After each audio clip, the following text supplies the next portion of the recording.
Mesdames et messieurs, bonsoir et soyez les bienvenus dans cette nouvelle édition de votre journal de 22 h. Au sommaire de l'actualité. À la une dans l'actualité nationale, le chef de l'État, son Excellence Ismaël Omar Guelleh, a reçu une délégation parlementaire égyptienne. Et enfin, dans l'actualité internationale, bras de fer entre l'Italie et l'association allemande Safe Watch. C'était les titres. Merci si vous nous rejoignez.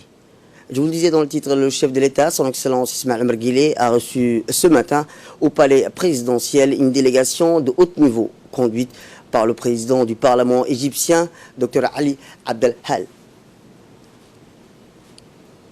Cette délégation égyptienne est composée du secrétaire général du Parlement, M. Ahmed Saad Al-Din, l'ambassadeur de l'Égypte à Djibouti, M. Ahmed Adel, le président de la commission chargée des affaires africaines, Tarek Redouane, et le directeur du cabinet du président du Parlement, M. Ala Al-Din Nagui. Les discussions ont porté sur le voie et moyen d'approfondir les relations bilatérales entre les deux pays frères, notamment entre les deux parlements des deux pays. Cette visite est la première en son genre qu'une délégation parlementaire égyptienne se rend à Djibouti. Et cette délégation participera aux festivités de la 42e anniversaire de l'indépendance de notre cher pays. On a assisté à cette rencontre du côté djiboutien le président de l'Assemblée générale, M. Mohamed Al-Ahmed, le président du groupe d'amitié Djibouti-Égypte, M. Ibrahim Abdou Ahmed, et la deuxième vice-présidente du Parlement, Mme Safia Elmi Djibril. La vice-présidente du groupe d'amitié Djibouti-Égypte, Mme Aïcha Mohamed Abdallah, ainsi que le conseiller chargé des relations avec les pays arabes, Ali Adnan Abdou. Dans une interview accordée à la chaîne nationale, le président du Parlement égyptien, Dr Ali Adel Hal, a tout d'abord présenté les sincères salutations du président égyptien Abdel Fattah al-Sisi à son homologue djiboutien, M. Ismaël Omar Guelleh, et s'est félicité de l'excellente relation existant entre les deux pays frères.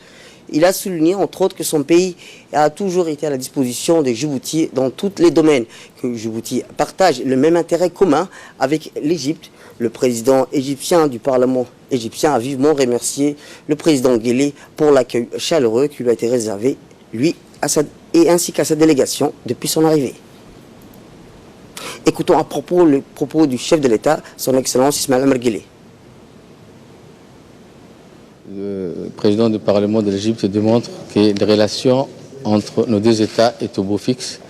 Et c'est la première fois qu'un président du Parlement égyptien vient à Djibouti pour participer à la célébration du 42e anniversaire de notre indépendance. Et c'est une fierté pour nous et un honneur d'accueillir le président du Parlement de l'Égypte, le docteur Ali Abdel Hal. Et nous sommes fiers aujourd'hui. Et l'Égypte, c'est un grand pays et c'est le berceau aussi de l'humanité.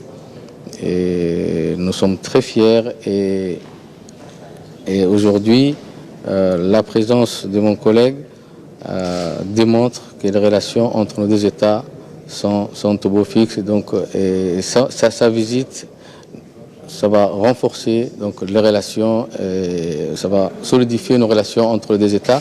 Les meilleures relations que les deux pays peuvent avoir, c'est des relations de parlement à parlement, donc c'est des relations de peuple à peuple. Et la présence du président de l'Assemblée vient de démontrer que cette relation est au beau fixe.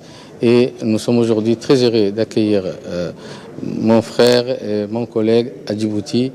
Et je lui dis merci beaucoup d'avoir répondu à notre invitation et on lui souhaite un très bon séjour à Djibouti. C'était le président du Parlement égyptien, M. Mohamed Al-Ahmed, lors de la visite de la délégation égyptienne parlementaire à Djibouti. Autre actualité, sous la présidence de l'honorable Mohamed Al-Ahmed, la conférence des présidents de l'Assemblée nationale s'est tenue ce mercredi 26 juin dans les locaux du Parlement. Lors de cette conférence, le gouvernement a été représenté par le Premier ministre, M. Abdelkader Khan Mohamed, et par le ministre de la Défense nationale chargé des relations avec le Parlement, M. Hassan Omar Mohamed Burhan.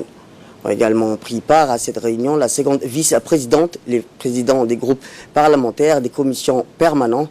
La conférence des présidents s'est penchée sur la transmission aux commissions permanentes compétentes.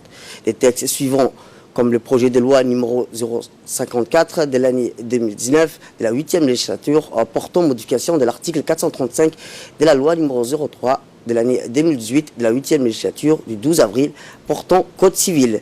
Autres projets de loi ont été à l'ordre du jour comme le numéro 056 de l'année 2019 de la 8e législature portant régime juridique des établissements publics et administratifs et un autre loi portant ratification de l'accord de financement pour les projets de construction du câble sous-marin et des télécommunications à Djibouti, autrement dire DAR 1.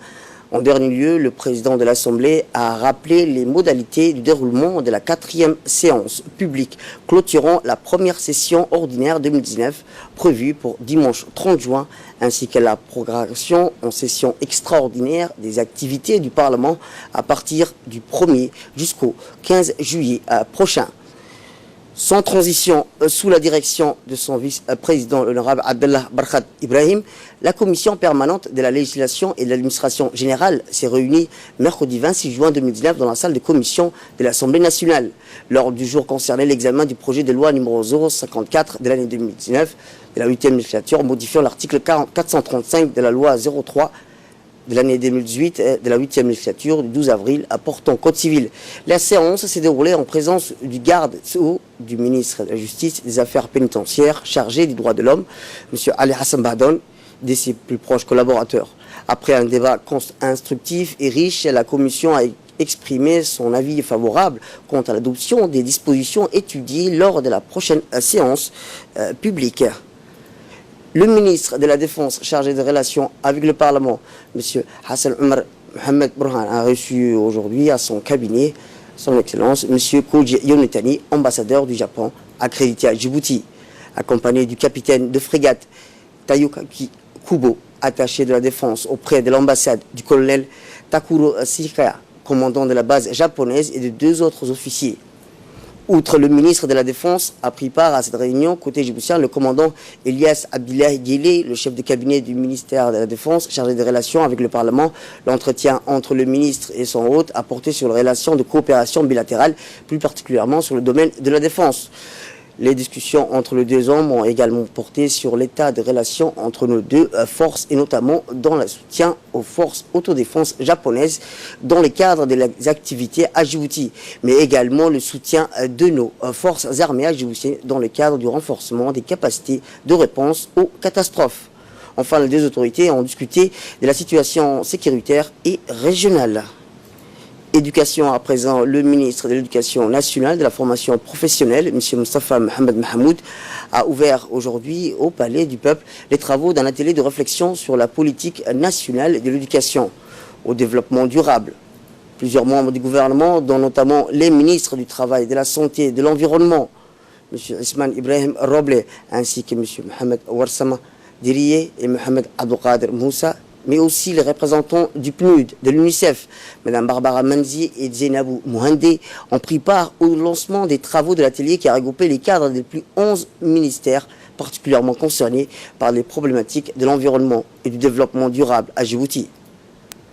Dans un mot d'ouverture, le ministre a d'abord rendu hommage à Mme Sabaka Bouhari, experte en bureau régional de l'UNESCO à Nairobi, qui anime les débats et réflexions, l'élaboration de la future politique nationale de développement durable. Puis le ministre a adressé le constat amer que le changement climatique, de la dégradation de l'environnement et la détérioration de l'écosystème qui appelle à une action urgente pour sauver la planète. Le ministre a saisi l'occasion pour rappeler les engagements et la stratégie du gouvernement pour promouvoir le développement durable et pour rappeler le secrétaire général de la commission de l'UNESCO. Nous vivons à une époque de crise et d'incertitude pour des raisons diverses. Nous avons besoin que l'éducation joue pleinement son rôle pour donner aux générations actuelles et futures de citoyens mondiaux avec les moyens de relever les défis auxquels notre monde est confronté. M. Moustapha Mohamed Mahamoud a insisté sur l'objectif de cette rencontre qui consiste, a-t-il dit, à élaborer une compréhension commune de la problématique de l'éducation au développement durable et de conscientiser les jeunes générations et plus généralement les populations aux nombreux défis sociaux, économiques et environnementaux auxquels nous sommes confrontés. Écoutons les propos du ministre. C'est pour moi un réel plaisir d'être avec vous aujourd'hui pour lancer des travaux de réflexion sur la politique nationale de développement, de l'éducation de développement durable. Mesdames et messieurs, vous conviendrez avec moi que dans un monde en perpétuelle évolution, notre maison commune, la planète, fait face à des grands défis, tels que bien sûr le réchauffement climatique, la dégradation de l'environnement, la détérioration de l'écosystème. Cela bien sûr nous interpelle tous, quel que soit notre degré de responsabilité, notre mode de vie et bien sûr la zone géographique dans laquelle nous évoluons. Face à ces défis amers, il est donc urgent d'agir en tant que citoyens responsables pour sauver notre planète. Mesdames et messieurs, depuis 2015, date à laquelle la République de Djibouti a fait sienne les objectifs de développement durable, les efforts visant à atteindre les cibles de ces derniers avant la date butoir de 2030, et c'est dans tous les domaines, sont en cœur, mais même au cœur de l'action bien sûr gouvernementale et constituent de ce fait une des priorités nationales. À cet égard, le gouvernement, sous l'impulsion du chef de l'État, son Excellence M. Ismaïl Omar Guelleh, a développé des instruments dont, entre autres, la feuille de route de l'ODD 4 et mis en œuvre différentes politiques et stratégies visant à créer un environnement propice pour promouvoir le développement durable. Le fondement de cette vision consiste donc à conscientiser les jeunes générations, mais aussi la population tout entière, aux nombreux défis sociaux, économiques et environnementaux auxquels nous sommes confrontés. C'est pourquoi l'objectif de cet atelier de réflexion nationale est d'arriver à une compréhension commune de la problématique de l'éducation au développement durable. Je réaffirme la ferme volonté et la ferme détermination de mon ministère de tout mettre en œuvre pour l'atteinte de nos objectifs communs. Toujours dans l'actualité nationale, le secrétaire général du MELFOP, M. Mohamed Abdallah Mayoub, a ouvert dimanche dernier les travaux d'un atelier sur le réseau des écoles associées à l'UNESCO. Le secrétaire général de la Commission nationale de l'UNESCO, M. Mohamed Moussa Yabé, et les hauts cadres du MELFOP ont pris part à cette importante rencontre. De nombreux directeurs des écoles, des enseignants, des représentants d'organisations de la société civile, mais aussi des cadres d'autres ministères ont également participé à cette réflexion animée par une experte du bureau régional de l'UNESCO à Nairobi. Dans un mot d'ouverture, M. Mohamed Abdallah Mayoub a mis l'accent sur l'importance du réseau des écoles associées à l'UNESCO, qui milite pour la défense et la promotion des valeurs, des principes humains supérieurs comme la paix, la cohésion et la tolérance, des valeurs cardinales qui sont inscrites dans l'ADN des Djiboutiens, car la paix est la préalable à tout développement durable et à tout progrès humain, a-t-il encore répété. C'est justement les propos du réseau des écoles associées à l'UNESCO qui visent à faire adhérer nos établissements scolaires dans un premier temps et un réseau mondial. Établissements scolaires engagés pour contribuer à la réalisation des objectifs de l'UNESCO. Selon le secrétaire général de la Commission nationale de l'UNESCO, M. Mohamed Moussa Yabé, qui a encore expliqué que ces établissements élaborent et mettent en œuvre des projets d'établissement en lien avec les valeurs prônées par l'UNESCO, comme la paix, l'éradication, la pauvreté, le développement durable et le dialogue intellectuel à travers l'éducation, bien sûr, et les sciences, la télécommunication et l'information. C'est communiqué à présent dans un communiqué qui nous est parvenu. Le ministère de la Santé porte à la connaissance du public que les services de vaccination vont débuter à partir du 30 juin jusqu'au 10 juillet 2019 pour les futurs pèlerins djiboutiens. De plus, sur instruction du ministère de la Santé, M. Mohamed Warsama Diriye, les pèlerins djiboutiens bénéficieront également d'une consultation gratuite individualisée et d'un bilan de santé complet au sein de l'Institut national de santé publique de Djibouti. Ainsi, les futurs pèlerins sont donc invités à se rendre à l'INSPD pour recevoir les doses de vaccins et pour bénéficier des examens médicaux. Écoutons à ce propos les déclarations du responsable du ministère. Nous informons au public que la vaccination va débuter le 30 juin et va se dérouler jusqu'au 10 juillet 2019. Sur instruction du ministre de la Santé, son Excellence Mohamed Warsama Diriye, les pèlerins vont bénéficier aussi d'une consultation gratuite et un bilan de santé au sein de l'UNSPD. De ce fait, 100 personnes, jusqu'à 150 personnes seront convoquées par jour et seront servies au sein de l'Institut national de la santé publique. Autre actualité, une réunion de travail s'est tenue hier entre le directeur général de Djibouti Telecom et les différents responsables que compte cette entreprise. Cette réunion de haut niveau a réuni autour du directeur général de Djibouti Telecom, M. Mohamed Assouebouh, près de 300 responsables de la première société de télécommunications à la République du Djibouti. Elle a porté sur les stratégies qui sont en cours jusqu'en 2021 et comment éventuellement améliorer jusqu'à l'horizon 2035. C'est pour la première fois qu'une réunion de cette envergure se tient entre la direction générale et les différents responsables de cette entreprise. C'est dans un monde numérique en perpétuelle compétition et aussi concurrentiel que le directeur général de Djibouti Telecom, M. Mohamed Assouebouh, a voulu se concerter avec les responsables de tous les départements de cette grande société. Une synergie plus que nécessaire de cette époque où le numérique est devenu le locomotive de toute une société. Le directeur général de Djibouti Telecom, Mohamed Assouebouh, a exhorté à tous ses responsables de travailler en parfaite harmonie pour d'abord satisfaire la clientèle djiboutienne et puis garder et améliorer la place de choix de cette entreprise dans la région mais également dans le monde.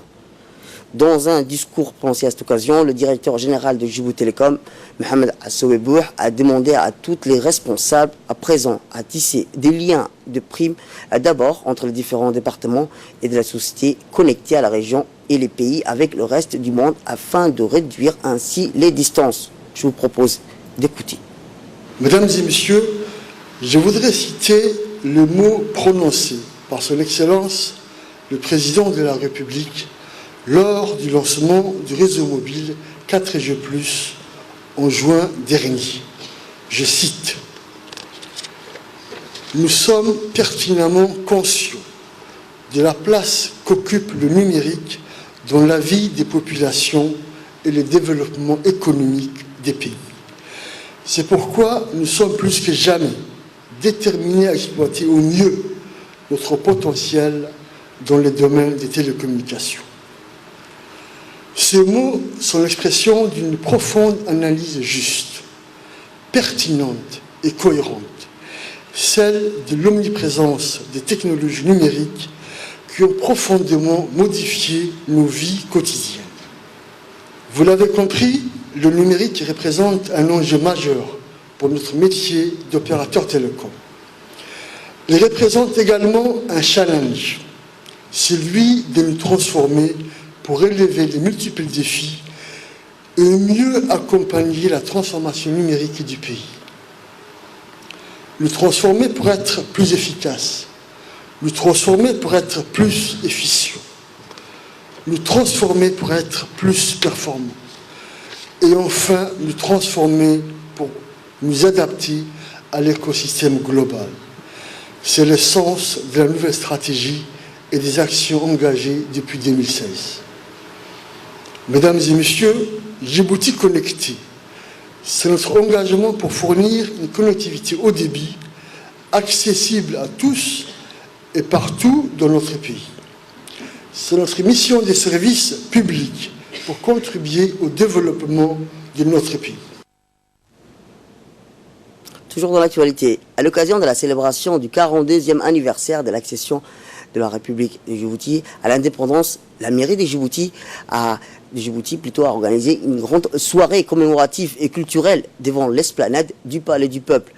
Le public est invité à participer à la soirée qui sera transmise en direct à la radio et à la télévision après les journaux.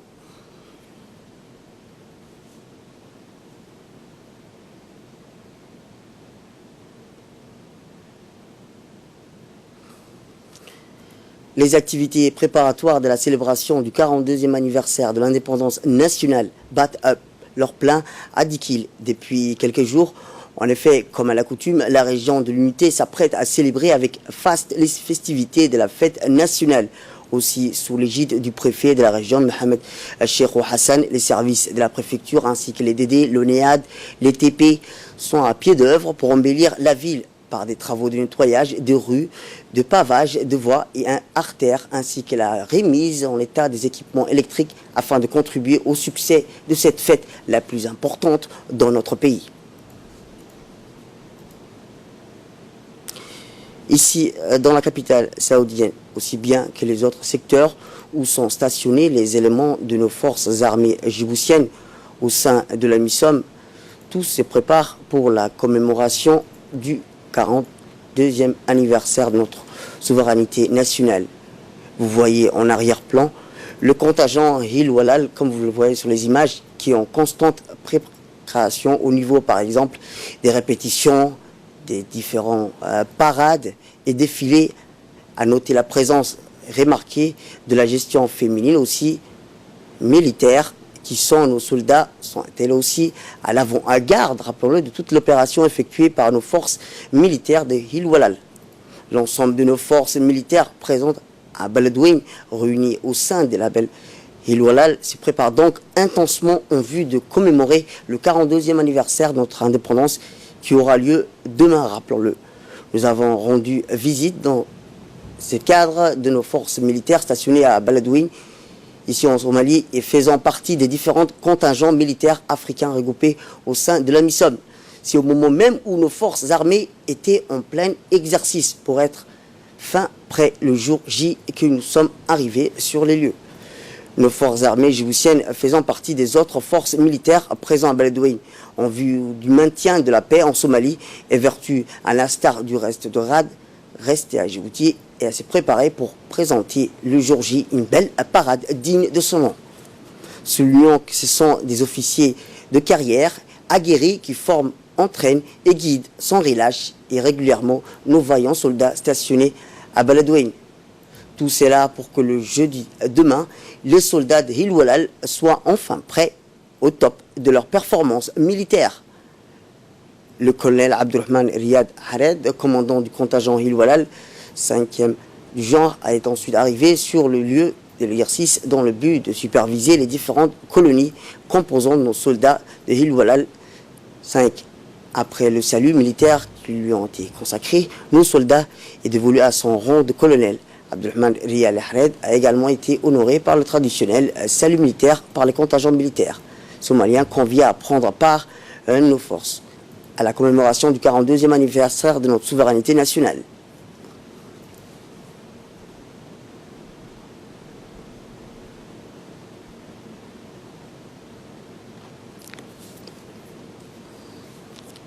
Autre actualité, le colonel Waes Omar Bokoré, commandant de la garde-côte, a accueilli dans l'enceinte de la salle de réunion du quartier général de la garde-côte 6 Escalem une délégation de combiné Task Force 151 CTF 151 conduite par le rear admiral Yu Bifiang-Shu, commandant de la coalition des forces maritimes de 33 pays conçu pour éradiquer la piraterie maritime internationale, ont présenté entre autres les officiers des deux organisations, le commandant de la garde-côte et le commandant de la CTF 151 ont eu des échanges fructueux et constructifs faisant état de la nécessité d'une très bonne coopération sur la sécurité et la sûreté maritime entre les deux organisations afin d'assurer efficacement les opérations conjointes.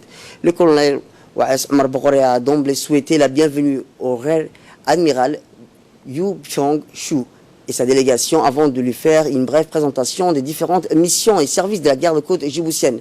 Le commandant de la Combined Task Force a, à sa part, loué le développement et les avancées majeures enregistrées en si peu de temps en termes de la sécurité et la sûreté maritime de la garde-côte djiboutienne.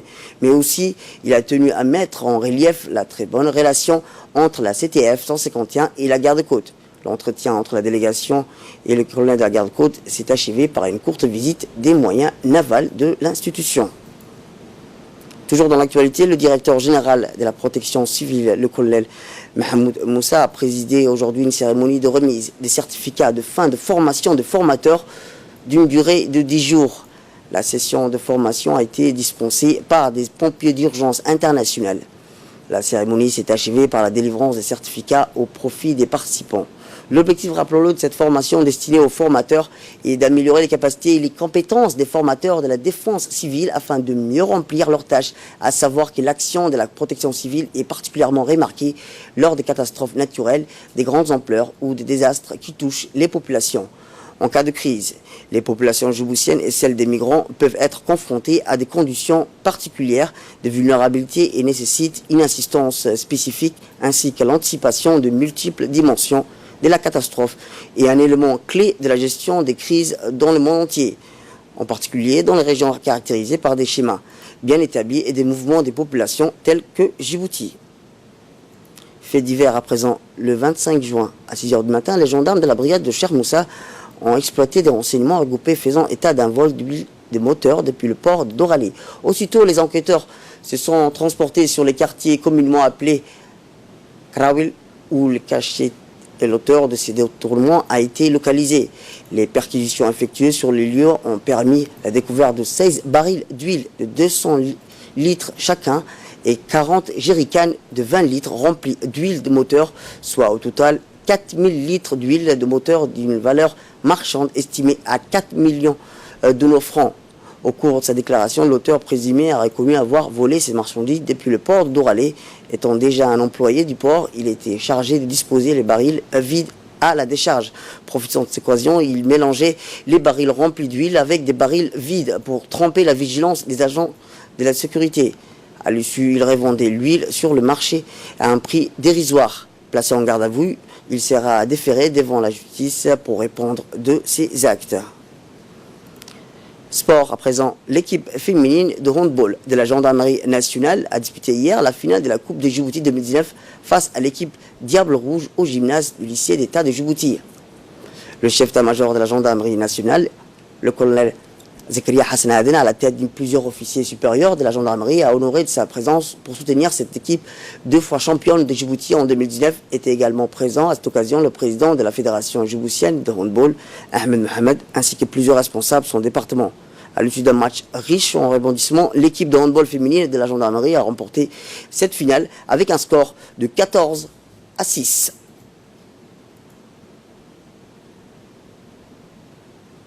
Et chez les filles, c'est l'équipe de la gendarmerie nationale qui ont remporté la finale.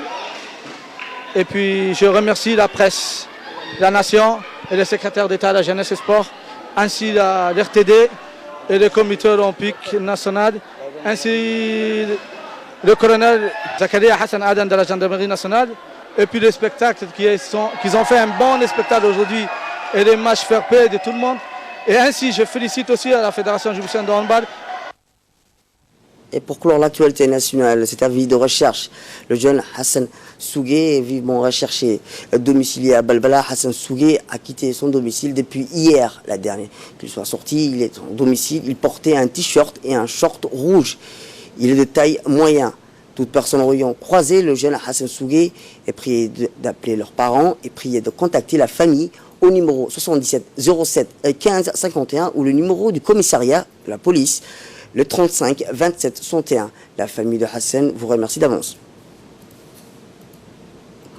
Actualité internationale à présent, Donald Trump révèle l'ignorance de l'Iran face aux insultes. Donald Trump a choisi de répondre par la menace après la déclaration du président iranien Hassan Rouhani faisant état des troubles mentaux à la Maison-Blanche. Le chef de l'État américain a posté une série de tweets. Il estime que la réaction insultante de l'Iran témoigne de son ignorance et promet des représailles écrasantes en cas d'attaque contre les intérêts américaine. Les tensions entre les États-Unis et l'Iran sont récemment montées d'un cran après qu'un drone américain a été abattu dans l'étroit de Hormuz, une zone stratégique pour le commerce du pétrole. La Maison-Blanche a directement accusé Téhéran à des frappes de représailles et a été annulée en extrémiste par Donald Trump. Je vous le disais dans le titre, le bras de fer entre l'Italie et l'association allemande Sea Watch se poursuit. Voilà maintenant 13 jours pour que ce navire humanitaire est bloqué au large des îles italiennes de Lampedusa avec une quarantaine de personnes à son bord. Le capitaine de bateau Carola Rackete a déclaré hier à la presse italienne vouloir forcer le blocus italien et porter les migrants en lieu sûr. C'est tout pour cette édition. Merci à vous de nous avoir suivis. Restez avec nous pour la suite de nos programmes télévisés et bonne fête à tous et à toutes.